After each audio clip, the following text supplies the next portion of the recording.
The Illinois senator has said that he regards it as one of his mistakes that he had a relationship on the purchase of his home with a political operative who is facing multiple counts of wire and mail fraud, among other charges. Well, this week, a judge vaulted the name of that operative back into the news, and ABC's chief investigative correspondent Brian Ross decided to look into it. Brian. Good morning, Diane. Senator Obama says no lobbyist would be permitted to work in his White House.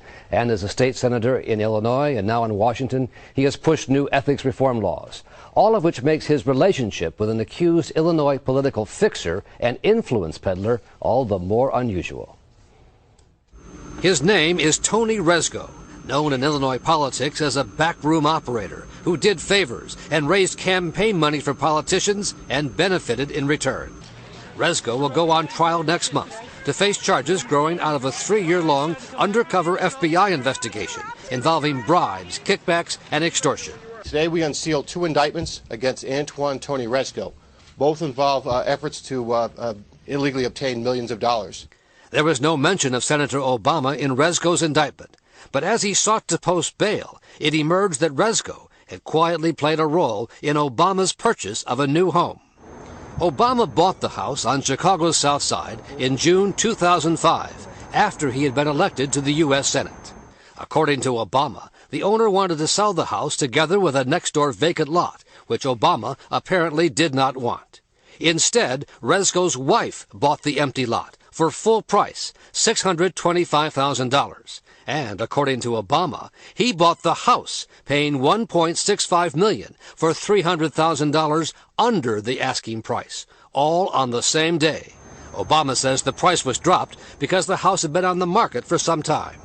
But even civics groups that praise Obama's record on ethics were troubled by his involvement with a man of Rezko's reputation. Our only concern has been the timing and our wish that the senator had been a little bit more sensitive to the emerging dark cloud over Mr. Rezko's head. For his part, Obama has given a series of various explanations about the deal.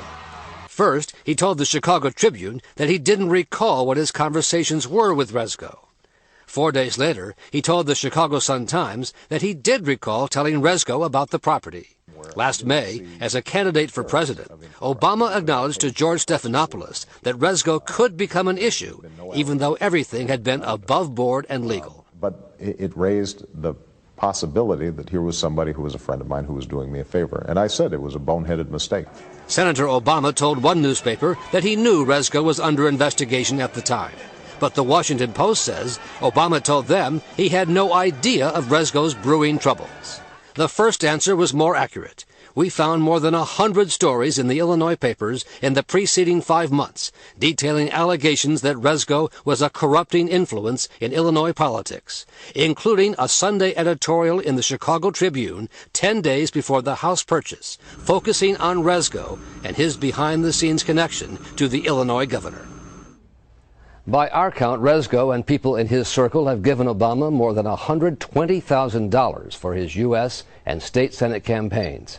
A spokesman for Obama says the senator has donated $44,000 of that to charity since the indictments in Chicago.